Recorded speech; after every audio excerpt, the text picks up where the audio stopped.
Hi everyone. Thank you for joining me to discuss another cold case this week. If you're new to the podcast, I get on here weekly and bring you a case that challenges the notion that the world we grew up in as millennials and Gen X and baby boomers was a safer world to grow up in. We watch our younger siblings and children and grandchildren grow up surrounded by modern technology, cell phones, computers, social media, and we can sometimes long for those days where things seemed unplugged and more simple. But these times weren't simple for people who were touched by violent crime. Crime where it was sometimes harder to pinpoint a perpetrator before large-scale DNA databases and fingerprints were shared between law enforcement agencies. Crime that went under the radar as a criminal escalated in a society that tried to sweep things under the rug more. Crime that occurred during times when it was easier to be more brazen because nobody was going to catch you on their doorbell camera. As long as you looked around and the coast was clear, you very well could maintain your cloak of anonymity as you carry out violent acts. And that brazen behavior appears to be exactly what happened in the case I'm going to tell you about today. In the fall of 1972, a young girl in a rural community outside of Tampa couldn't wait to get some fresh air after school. And for this walk, she had a unique companion, her pet raccoon, whom she affectionately named Bandit. She walked out of the house and told her father she would be back in time for dinner. But her family would never see her again. Her family vowed to stay in the Thanodasasa area until they found answers. But after 50 years and a case with twists and turns, those answers still seem as far away as the day Gail vanished. This is A Simpler Time, True Crime, the disappearance of Gail Joyner.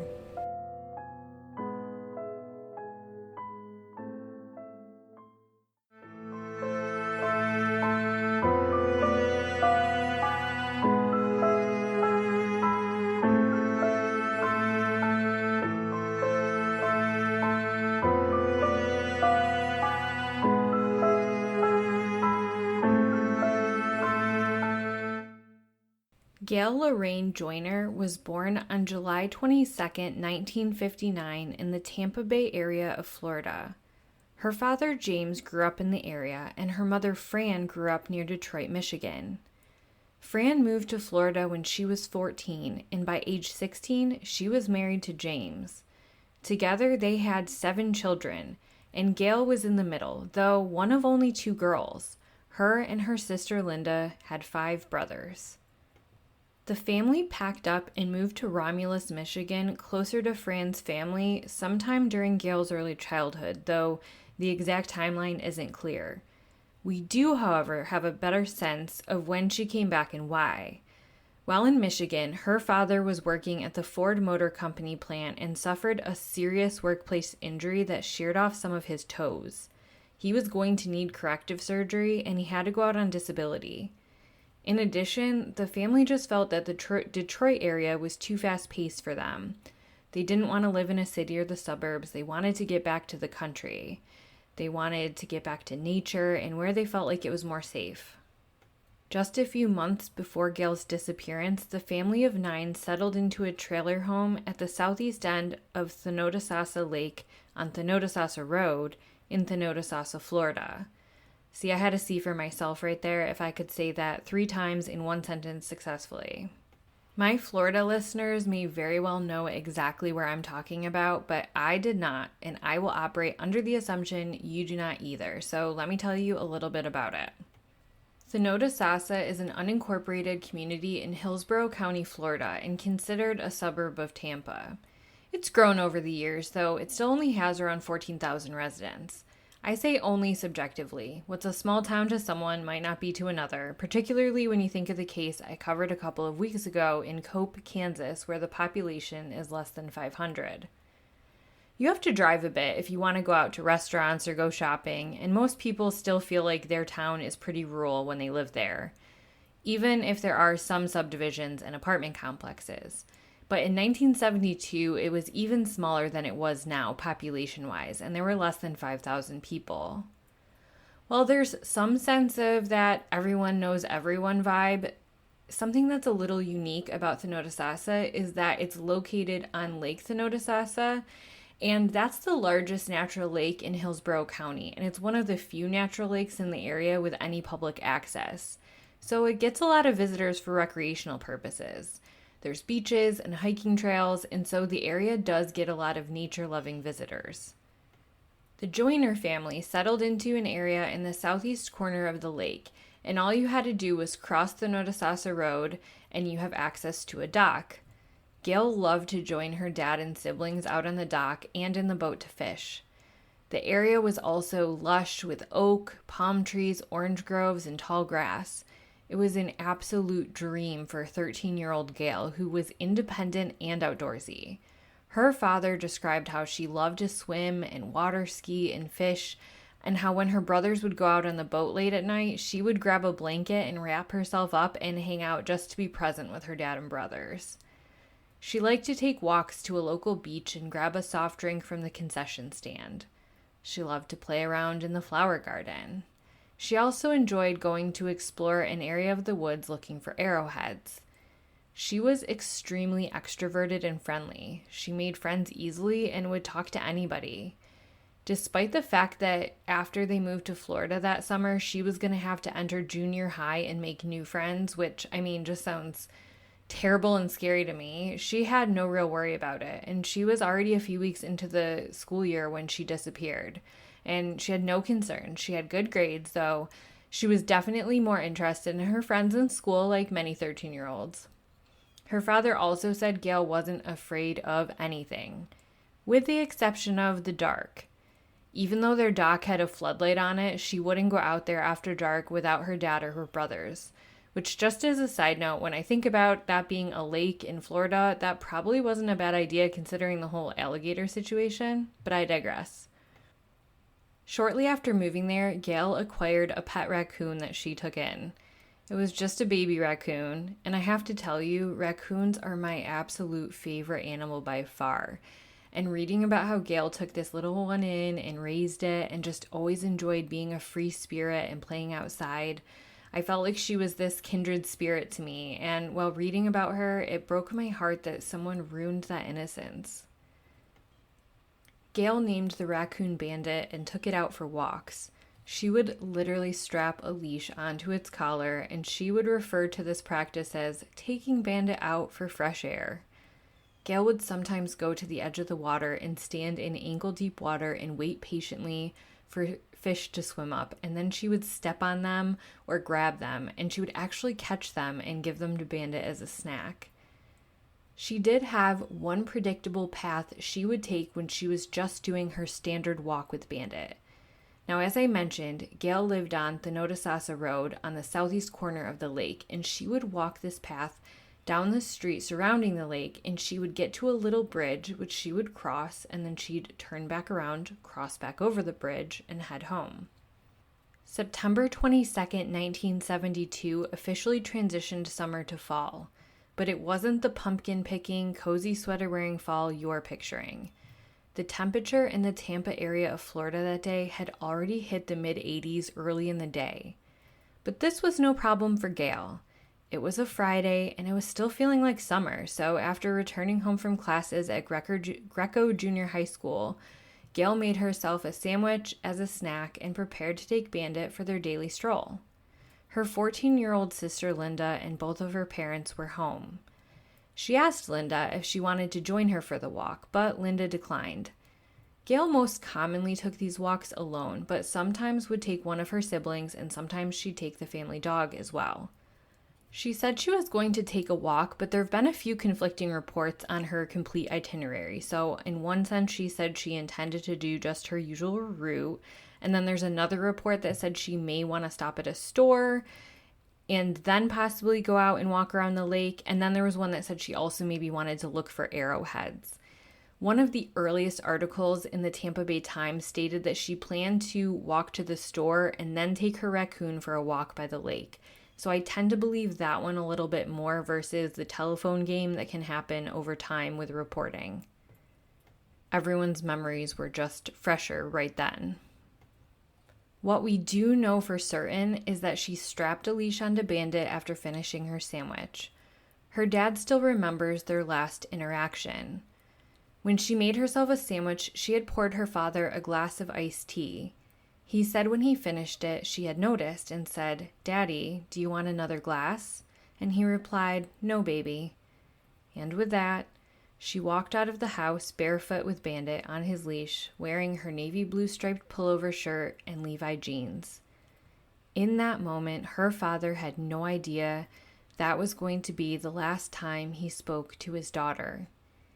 In a few different articles, James Joyner is described as being a stern-voiced steelworker, and that really just gave me a visual, so I thought I'd share it with you too. And as always, all of these articles are listed in the source material, and I link them for you in the show notes for further reading. But stern as he may be, you could just tell from interviews he had this huge soft spot for his daughter, and that this whole situation just broke him.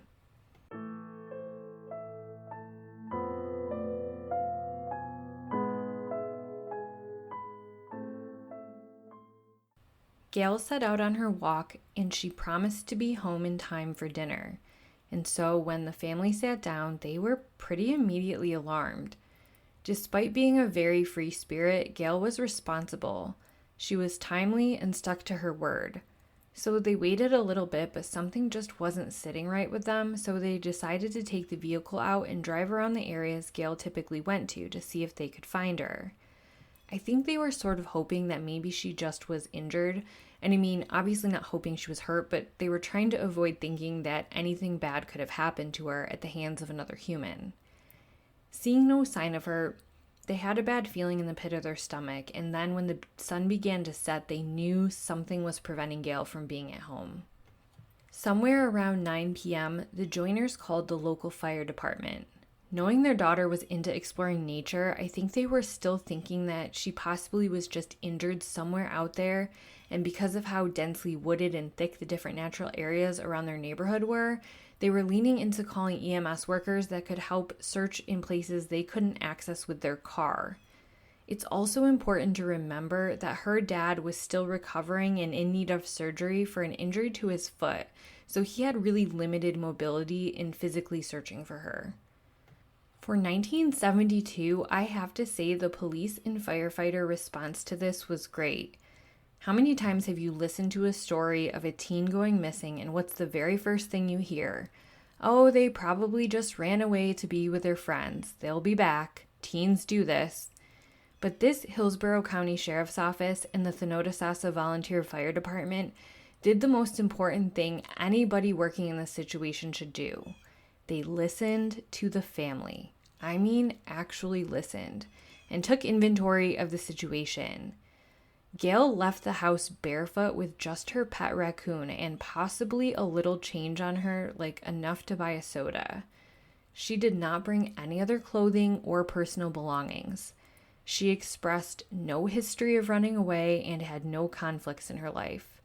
She was in good spirits on that day and was heading into the weekend. And she had invited her sister for this walk. If she was going to run away, she wouldn't have taken the chance on her sister saying yes. And knowing how terrified Gail was of the dark and the natural predators and dangers in the swampy and dense nature areas near her house, they knew they had to jump into action and jump into action quick. So that's what they did. Police and fire organized citizens together, and they spent all Friday overnight looking for her. On Saturday at daybreak, a sheriff's helicopter was used to look overhead, but there wasn't a single sign of Gail or Bandit. Hundreds of volunteers continued to search for her. A local man named Hale Honey had bloodhounds with training in tracking human scent. He offered up assistance in looking for Gail. He took his bloodhounds to the Joyner home, and he said that the hounds tracked her to a tree across the street from her home where the trail abruptly ended. According to an article in the Tampa Tribune on September 24, 1972, after Hale Honey's dogs repeated the same path to that tree 3 times in a row, he was quoted as saying, "This is it. I could tell she was here yesterday, but this is where it ends. I would say she got in a car." End quote. Could it possibly be the answer that Gail's fate happened just steps from her front door? Did she really only make it that far, or was she that close to being back home? Maybe not, because most of the few clues that did surface in the days contradict this whole idea. The first of which was right on that same weekend. Hopes were raised when a witness shared she was driving near the intersection of State Route 579 and Pruitt Road when she saw who she believed to be the missing teen walking near an orange grove. She was nude except for having newspapers wrapped around her body. This woman called for help and pointed the searchers in the direction where she had seen the girl. This might sound like one of those unlikely stories, or maybe someone just trying to insert themselves into the investigation, but turns out this was legit. There really was a girl found in the orange groves when searchers looked. But it wasn't Gail Joyner. It was a runaway girl from a local juvenile home. Back to the drawing board, they expanded their search, but at this point, after a couple of days had passed and she was not found injured in the wilderness by hundreds of volunteers, the realization set in. Gail was most likely abducted on her walk with Bandit, especially when several witnesses all came together with the same story.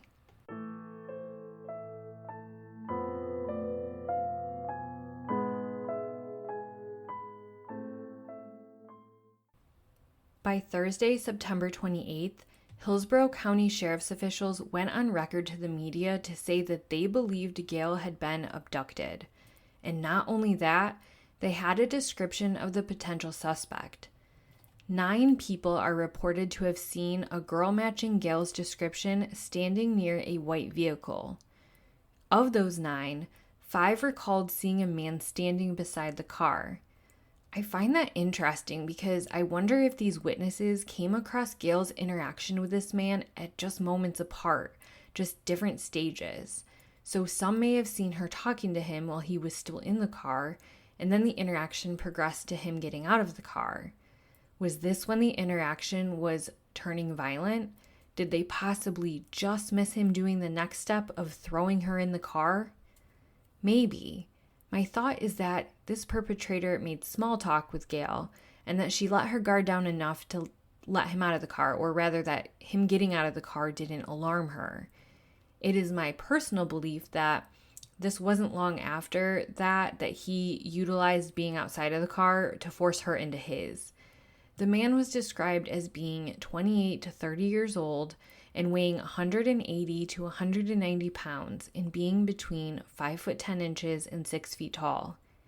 He was a medium to dark complexion man with short brown hair and long sideburns. His car was described to be a 1962 to 65 white automobile, possibly a Chevy 2, which I looked up because I had never heard of that. And it's really just a Chevy Nova. It just wasn't called that back then for a few more years when they switched up the model. I'll post a picture of this vehicle from the time frame on our Instagram at SimplerTimeCrimePod. So where did this interaction take place? Not in front of her house. Not by that tree. It was down the road close to a mile by the bridge. So the sheriff's office said, quote, "This car was sighted on the south shoulder of Thonotosassa Road, about 100 yards west of a small bridge. This was described as on the fringe of a wooded area." And then they dropped a huge bombshell. Gail's 14-year-old sister Linda had interacted with a man in a white car on the same day while out walking near their home. He had been friendly and offered to take her to a nearby beach, which she turned him down for.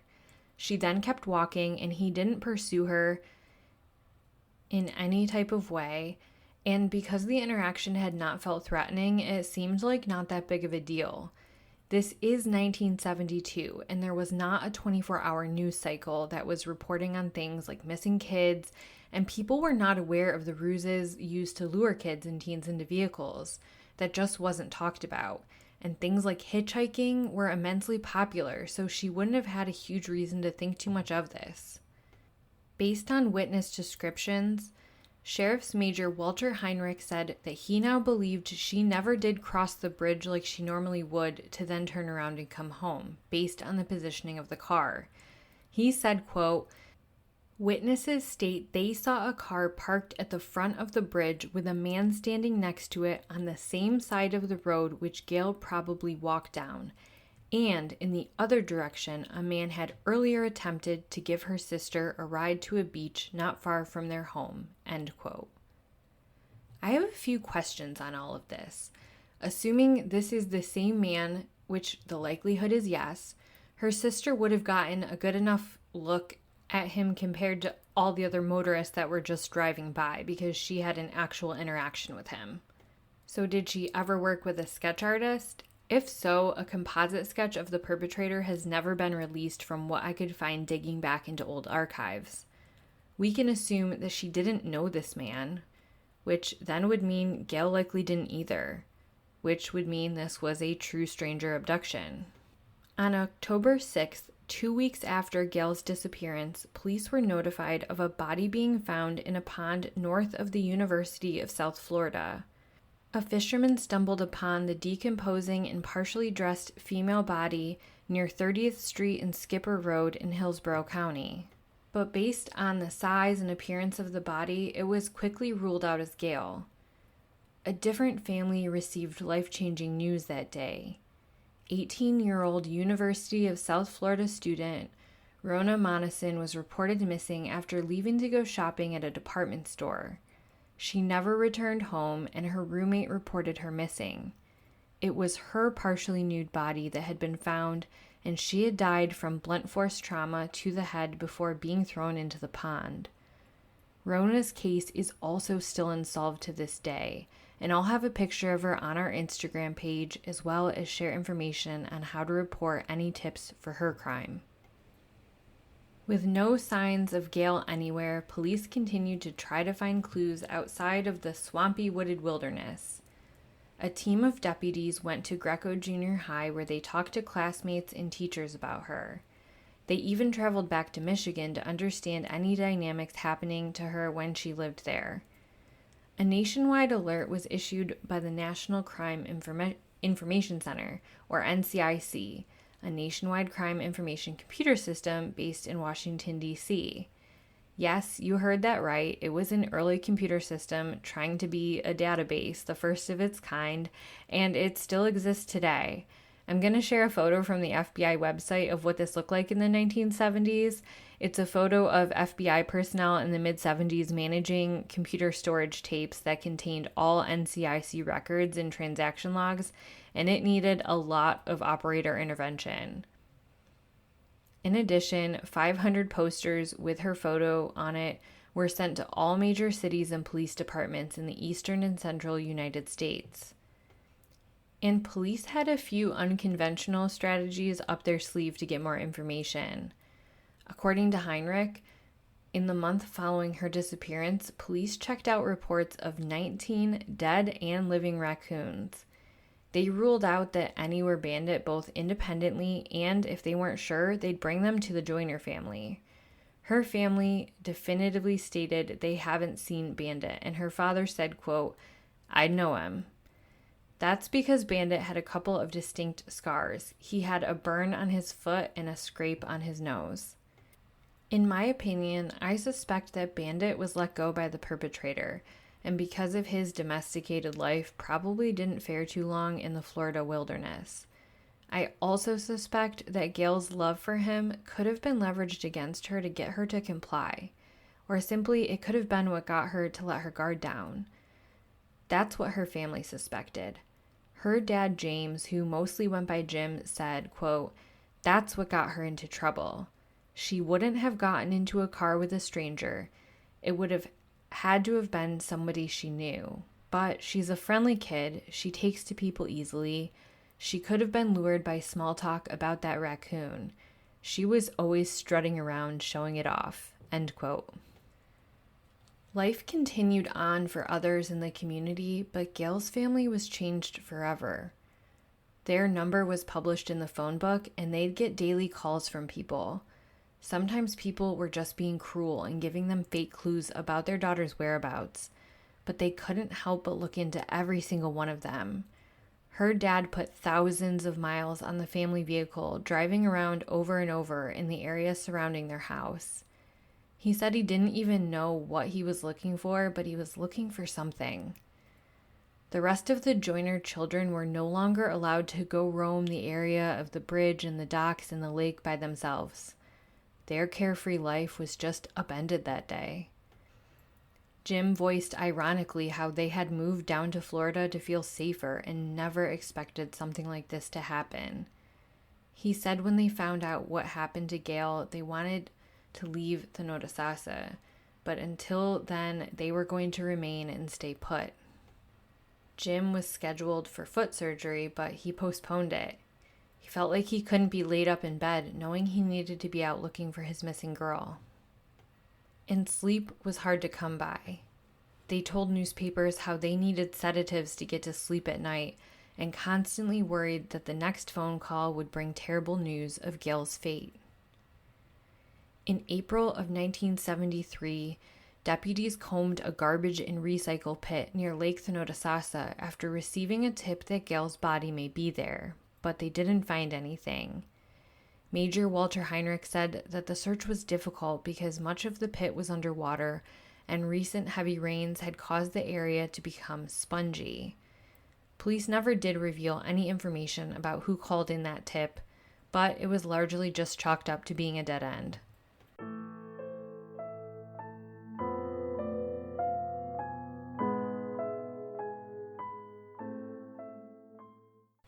In late 1973, a year after Gail's disappearance, the murder of another child in the Tampa area would change the focus of Gail's investigation.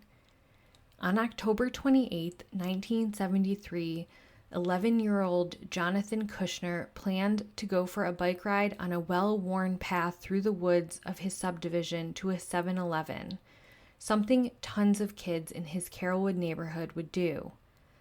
Jonathan was a gentle-spirited little boy who loved turtles, and he would keep them in a kiddie pool in his yard. If ever he saw one in the road, he'd ask his parents to stop the car so he could rescue it. He attended an independent day school right by his house, and it was so close, he was known for asking his teachers to come home with him for lunch, and he would then make his teacher's lunch himself. On this October day, he was going to bring his preschool-aged brother home his favorite candy from 7-Eleven. But Jonathan's life would be snuffed out horribly on that day.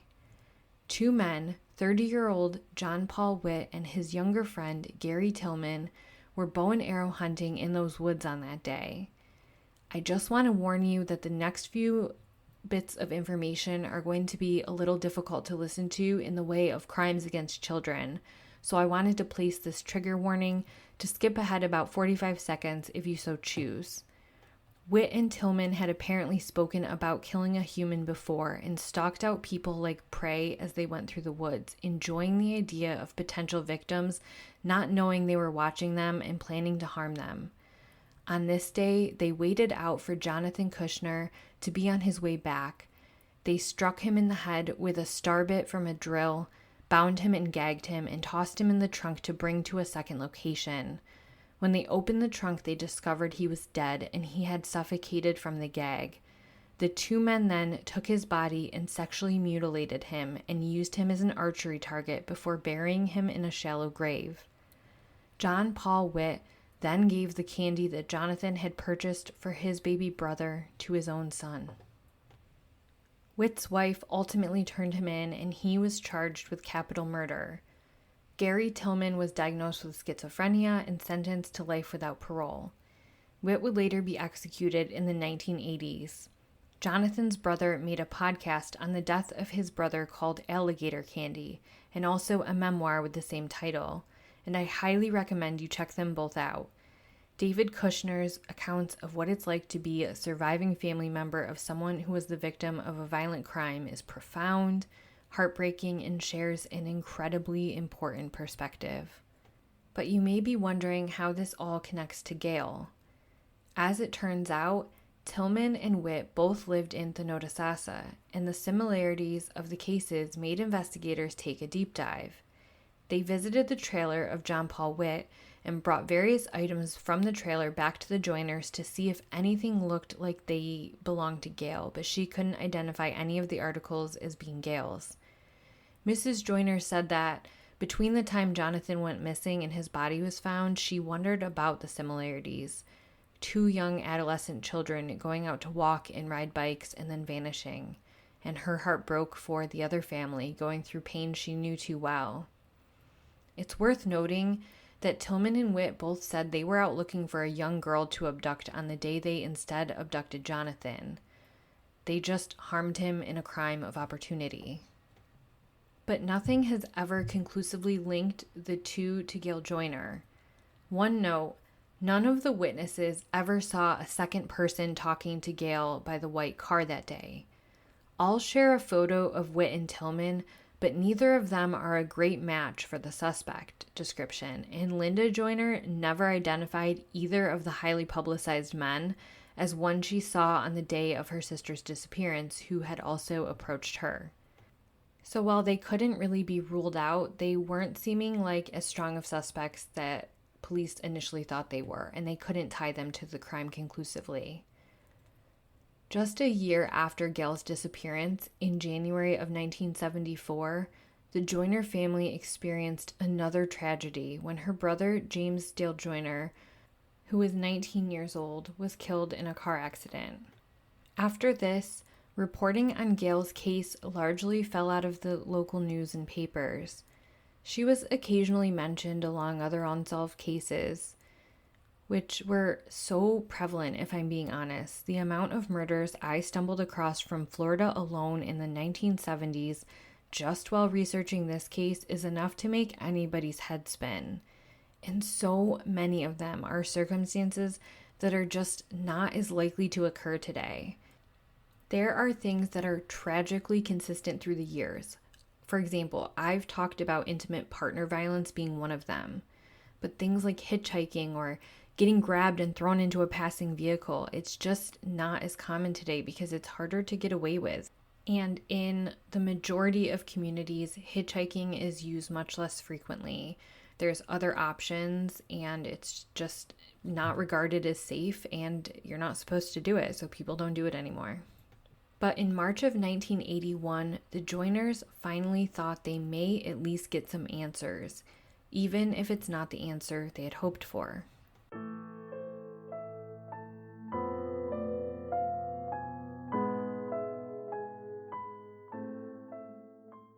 Word spread that the skeletal remains of several women were found on a remote property in current-day Spring Hill, Florida. The Mansfield family, with Bill Mansfield Sr. at the helm, was the definition of evil. He and his wife Virginia had 6 sons. The extensiveness of their crimes is just too complicated and too great a number to go too far into detail of this episode. I could probably do 2 full episodes on just their crime.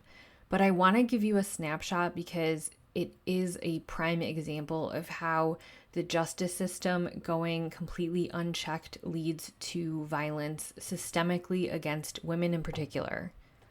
In 1980, the 56-year-old Mansfield patriarch would be arrested and pled no contest to 40 counts related to sexually assaulting dozens of young girls, one of whom he had assaulted repeatedly from the time she was an infant, less than 1 year old. He was sentenced to 30 years for these crimes, but was released on good behavior after 10 of them. But let's pivot over to his son, Billy Mansfield Jr., one of his 6 sons, and he went on to be just like his father, but even worse. He was charged with kidnapping 2 women and forcing them to perform sex acts when he was 18. But the jury didn't believe that 2 women could be forced to do such a thing by just one man, so they acquitted him. When he was 21, he was arrested on sexual misconduct charges against a 16-year-old, but was given just 6 months in prison and 3 years probation. Just 1 year after that, he was arrested again for raping 2 teenage girls at knife point. He was still on parole at this point, which was promptly revoked, and he was sent back to jail, this time finally getting an adequate sentence: life in prison. But, yet again, Bill Jr. was freed when he snitched on a cellmate, and his prison sentence was reduced to time served, 1 year. The logic behind this is mind-blowing to me. How do you go from having a life sentence to 1 year time served? That doesn't even make sense. Not long after this, a 21-year-old woman named Sandra Graham would go missing after a night out at a bar. Then, shortly after that, an 18-year-old woman went to police and said that Billy had forced her into his van and driven her back to his property where he attempted to rape her.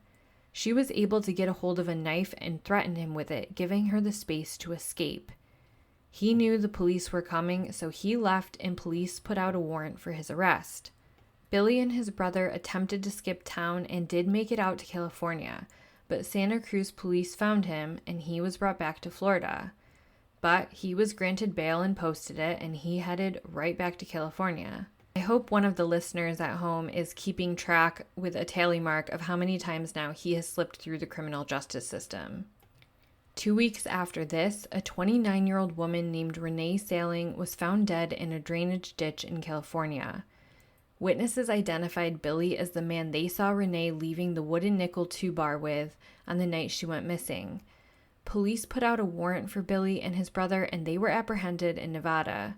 While awaiting trial in California, tipsters led police back to the Mansfield compound in Florida to look for the body of Sandra Graham.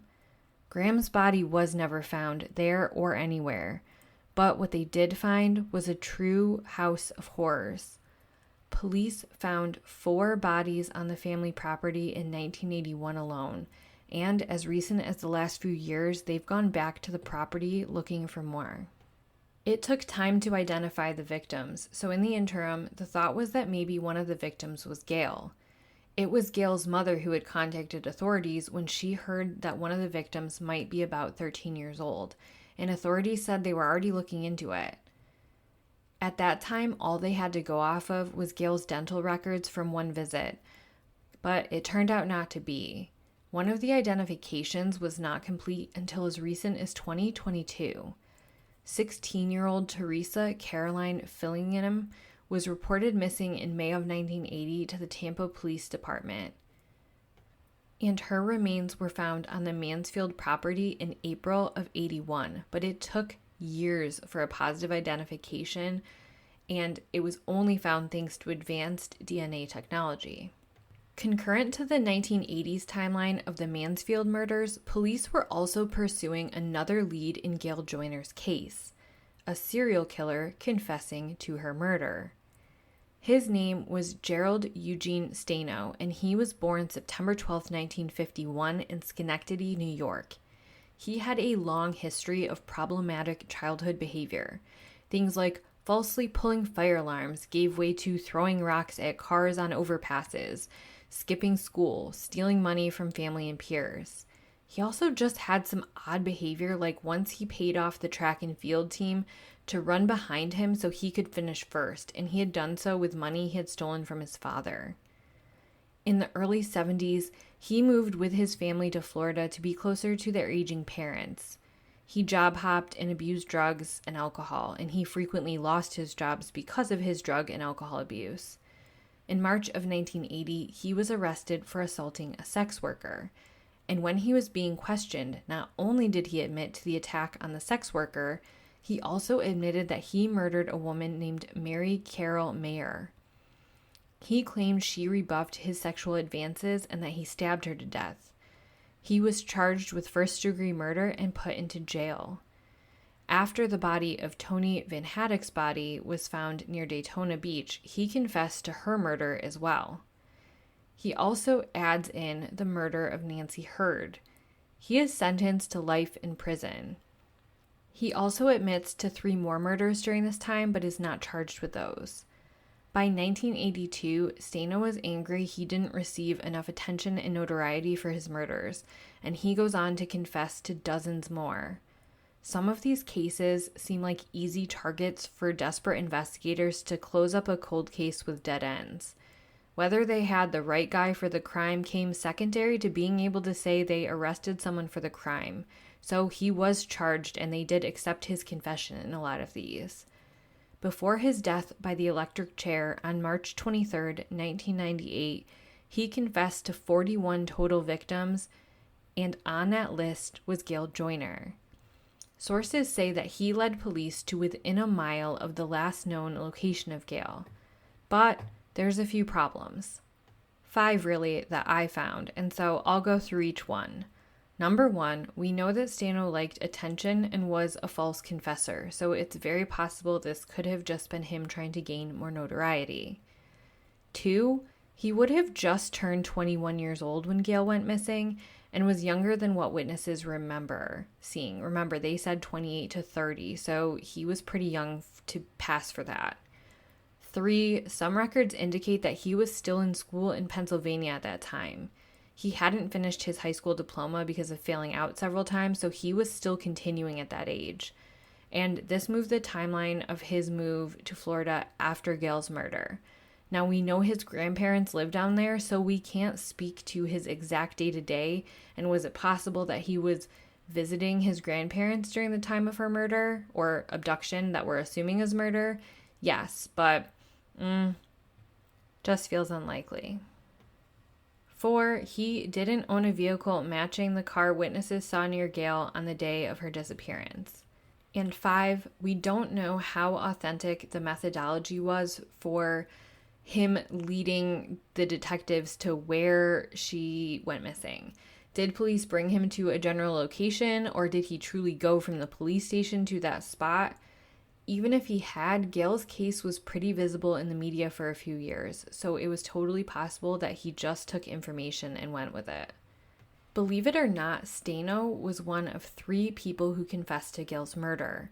The other 2 people have never been named by police, but they did say that one of the confessions had information that only the abductor could know. Of course, for case integrity purposes, that's never been released. They must not have had enough corroborating evidence, though, because neither of those suspects have been arrested for her crime, along with anybody else, and her body has never been found. So that's where the case just sort of stood. And then there was a bit of mishandling in the way of giving Gail's case the best shot at being solved, or at least her body found. You see, she wasn't uploaded into NamUs or the National Missing and Unidentified Person System until 2010. NamUs is used primarily by law enforcement officials, and it can help connect the dots between missing persons and unidentified Jane and John Does. With advanced DNA technology, individuals who have been unidentified for decades are being identified and given back their name and identity once and for all. When Gail and her DNA were entered into NamUs in 2010, the process began where law enforcement could begin to rule her in or out against existing Jane Does across the country. But law enforcement isn't the only people who do this work. Talented, quote, armchair detectives have a whole online community where they attempt to piece together composite sketches and autopsy pictures of John and Jane Does and compare them to missing persons cases. And I have to say, this does seem to be the one area of true crime where investigators don't seem to get all that annoyed. And with good reason. There's just too many unidentified persons and missing persons for cold case detectives across the country to piece together with all the other responsibilities on their plate. In fact, if you think about across the country, there's so many law enforcement agencies that don't even have just dedicated cold case detectives. They have detectives working cases full time that just look into cold cases when they can. So, yeah. Not only that, it's been successful. If you haven't already, go back and listen to my episode on Tammy Jo Alexander. She was known as the Livingston County Jane Doe, or Cali Doe, for decades until she was positively identified by an armchair sleuth named Carl Koppelman. Carl began doing this work while caring for his aging parent, and he would share his thoughts and findings on the website Web Sleuths. Carl works by volunteering as a forensic sketch artist to create better renderings of John and Jane Does so they have a better chance of being recognized as a missing person. That's how it went down with Tammy Jo Alexander. Interestingly enough, Gail was ruled out against the still at the time unidentified Callie Doe because she fit the general description. But the folks of Web Sleuths were buzzing about a Jane Doe composite sketch that had an uncanny resemblance to Gail. And I'm going to share a picture of this on the Instagram, but your mind will be blown with the side-by-side. Referred to as both the Palm Beach Jane Doe and the Singer Island Jane Doe, back in 1974, Palm Beach County Sheriff's detectives were called to the Burnt Bridge area for reports of skeletal remains being found. After forensic examination, she was described to be a young white girl aged 14 to 25. She was 4'11" to 5'2", weighing somewhere between 83 to 103 pounds. Her body was so badly decomposed and her clothing so badly deteriorated, the exact cause of death couldn't be determined, but there was evidence she had been tied up and they definitely felt this was foul play. This young victim remained unidentified. In the mid-2000s, her body was exhumed so that her DNA could be put into CODIS and NamUs. She was listed as UP, or Unidentified Person, 16314. Web Sleuths contacted investigators who agreed the comparison was uncanny and actually compared Gail to UP 16314. But Gail was ruled out as a match. In 2021, the Palm Beach County Sheriff's Department sent her skeletal remains to Othram Labs. Othram uniquely offers house processing of evidence from DNA extraction, enrichment, and repair to sequencing and genealogy. After getting a family tree to work with, officers continued their investigation and they contacted potential family members. And with that, UP 16314 was given back her name. Suzanne Gail Poole was 15 years old when she was reported missing in 1972, just before Christmas. According to her family members, she just disappeared one day, leaving behind her clothes, handbag, and other belongings at a friend's apartment. Like Tammy Jo Alexander, her identification is one piece, a big piece, to her puzzle. But whoever did this to her and why remains a mystery. There's some suspicion that she may be a victim of Gerard John Schaefer. He was a serial killer who worked as a sheriff's deputy in Martin County, Florida, and he was active during the time she went missing until 1973 when he was arrested. So without that identification, that's where Gail's case stays today. In an interview, her mother said, quote, "It's like the world opened up and swallowed her. Not a footprint, not a scrap of clothing." Gail was the type of girl she would talk to anybody. Somebody put her in a car and drove away, end quote. Fran Joyner also said, quote, "It's bad to lose a child, but when you lose one the way we lost Gail, it's the most unfair thing that can happen to you in your life. You think God is mad at you," end quote. She further stated, quote, "I would sure like to see this cleaned up, get it over with. Like with my eldest boy, I know he's dead because I saw him in his coffin," end quote. Still, her mother had moments of hope. She said in one interview that she one time got her hopes up when she saw a story in the news about a woman who suffered from amnesia. She thought to herself that maybe that's what happened. She said, quote, "Maybe Gail got amnesia. Maybe someone picked her up and scared her so badly she lost her memory," end quote. But then the painful reality would step back in. Someone almost certainly murdered Gail, and she was dead. Reminiscing on her daughter's innocence, Fran said, quote, "Gail was so young. She never had anything tragic happen to her. She just loved people," end quote. James Joyner died in 2002. Fran Joyner died in March of 2020. They stayed committed to each other and the search for their daughter for the rest of their lives, both never leaving the Notasasa. This case is one of the more difficult ones I've covered in terms of solving. Whereas the case I covered last week is maybe just one small tip or DNA advancement away from answers and accountability, so much time has passed in Gail's case. The people who committed this crime may very well be dead or at the very least aging. That's why I try not to Monday morning quarterback police too much, and I understand there's reasons for why they do things, but maybe now, after 50 years, it's time to release some information, at least to the family. Maybe her family could glean from it some answers to the questions they hold while they're still here. And there's absolutely a possibility that she's just unidentified as a Jane Doe and that that's just forthcoming. It's a distinct possibility that happens every year, even with these really cold cases. Until then, I wish the surviving members of Gail's family peace and healing that they deserve, and I hope with all my heart that they soon find answers. If you have any information on the disappearance of Gail Joyner, please contact the Hillsborough County Sheriff's Office at 813-247-8200. Her case number is 7241739. This has been a Simpler Time True Crime.